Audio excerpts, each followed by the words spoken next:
Hey everybody, it's Josh from Walnut Ridge Family RV. We're here at the on a fifth wheel that we're going to hook up with the Anderson Ultimate Gooseneck connection.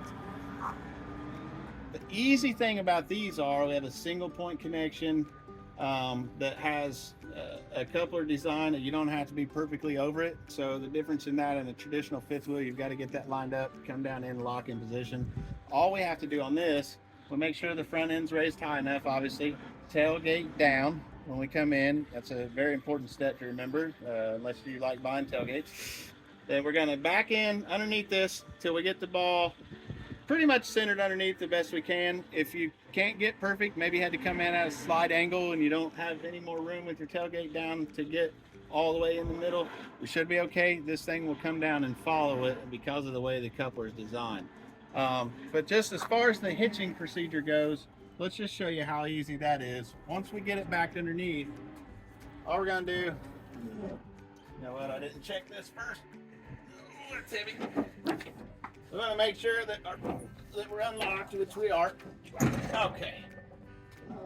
Now we're going to retract the jacks, lower this down on the ball.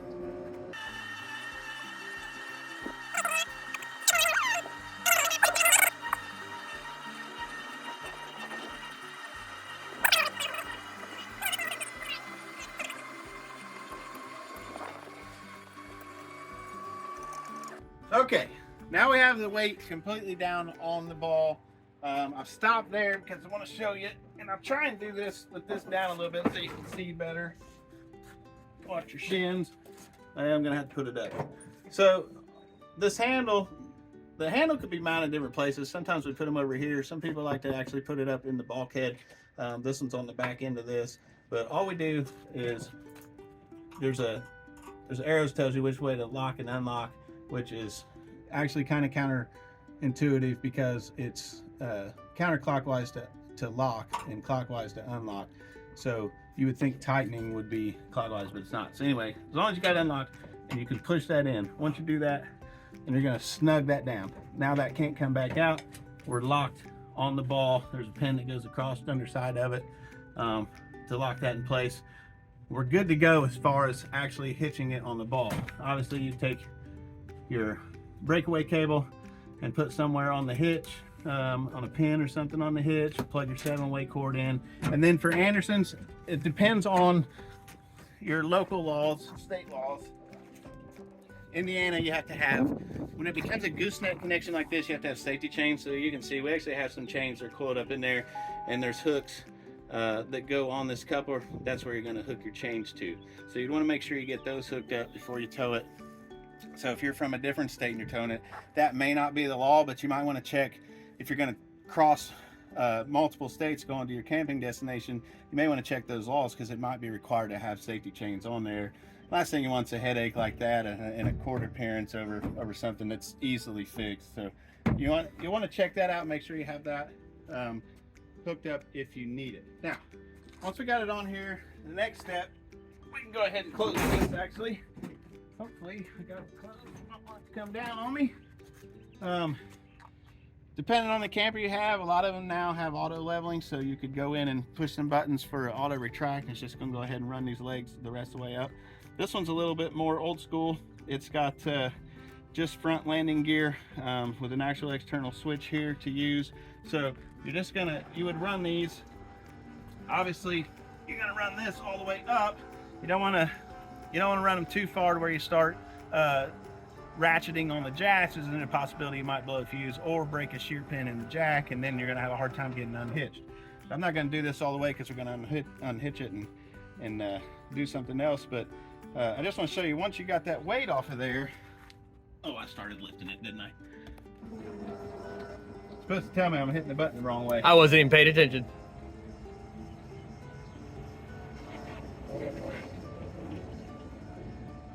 Retract these jacks all the way. You would run these jacks all the way up. So this will be easy enough. I just got to get the weight off to show you the one final step,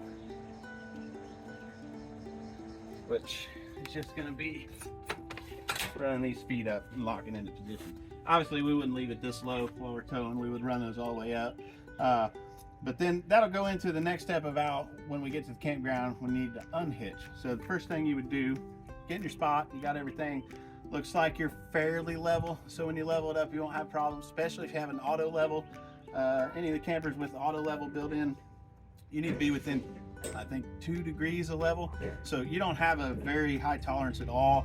So if it's off on one side or the other, you run your auto level, it's going to give you an error, and the most common is that left front jack. And then if you're not familiar with it, it's kind of a little cumbersome to do the homing process to reset that error code and get it out, and then nobody wants to listen to a constant beep all the time on their jack. So make sure at this point before you unhitch that you're fairly close, that your auto level will work. You need to put some boards or some stackers that like what we sell here, or links levelers underneath one side on the tires, then you get that done. Okay, so we're confident that we're going to be level. We're going to drop these jacks down and lift that a little bit. Make sure that pin goes all the way through. You can see it on the other side. You want to make sure it's all the way through and didn't get snagged like slightly out where the pin's not protruding on the other side here, because then when we put pressure, that's going to bend these if we don't have that pin all the way through there. So make sure on both sides it's all the way through. That one's already good. We're fairly close on it. Another thing you'll want to keep in mind, if you're on a slope that maybe is going a lot downhill, you don't want to drop those too far to where you don't have enough jacks that the front end needs to come down, which is maybe how you're sitting when you get off the truck. You need to actually lower it past where it started when you first got there to get level. And then if you didn't, you're not going to have any jack to be able to get it down. You have to put your truck back under it, jack it up, adjust those legs, redo it. So it can be a pain in the butt. We're good here because we're on fairly level surface. So at this point, we would hit the extend button and run these jacks down. What we would want to do is get them with an Anderson. Now this is going to work a lot like the weight distribution on a travel trailer does. We can't just go ahead and lift all this weight up, then we won't be able to pull that pin off the ball because we'd be putting pressure against it. We just want to get the legs down on the ground, a little bit of pressure. We haven't lifted all the weight off the truck yet, so that we can unlock the pin before we go ahead and do it. You don't really necessarily want to unlock that before you run the legs down. It's a very slim chance that something would happen that would break off and the camper would fall, but why take the chance? So, got pressure on the leg. We're gonna come around here, we're gonna unlock that, and we're gonna pull that pin in the unlock position. Go ahead and snug that. That way, it won't move on you when you go to run this off. Now, all we gotta do is extend these legs. We're gonna go until we get it off of the ball and ready for the truck to pull out. Probably a good time. Go ahead and remember to get your tailgate down. You don't want to pull out with the tailgate up. Especially nowadays with tailgates having cameras and sensors and lights and automatic tailgates. Probably costly to replace if you was to try and pull out with the tailgate up. Keep in mind now at this point is where we're unhooking at the campground or even at home, so we would actually take the safety chains off, go ahead and take the breakaway switch cable off of whatever it's hooked to, unplug the 7-way, coil that up out of the way. And we have to run this thing until we get clear of that ball.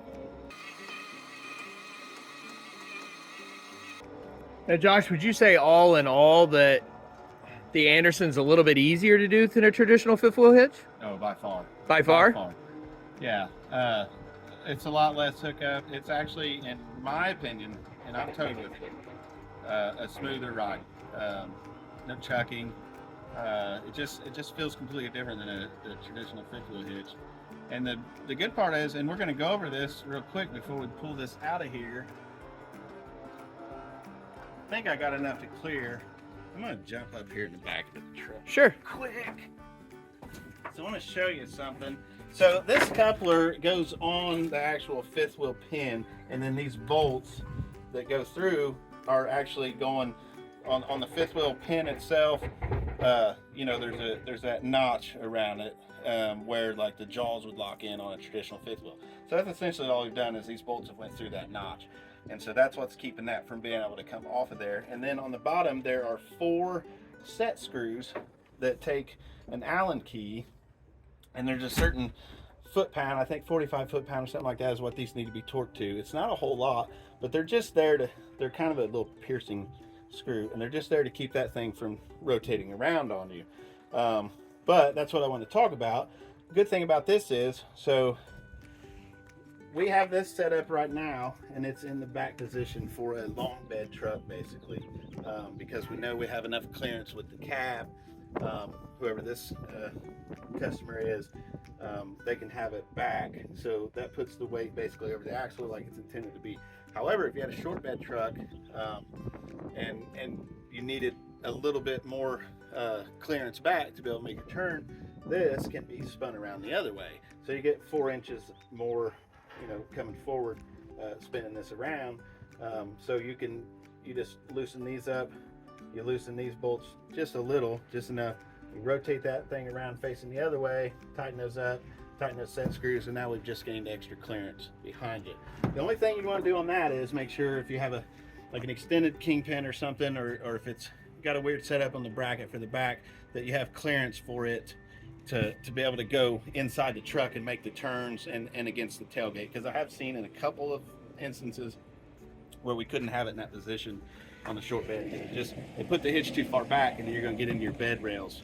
So we had to turn it the other way, but it worked out because the caps on that trailer was made that they had the clearance to be able to get around it. So you have options on how this can be hooked up.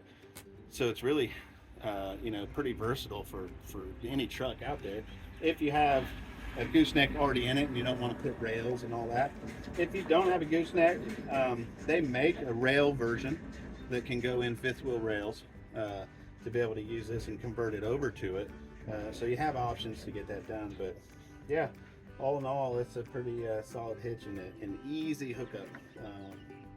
I mean, why not spend time camping and not messing with your hitch and all that? So, okay, I think that's all we have on hooking up the Anderson.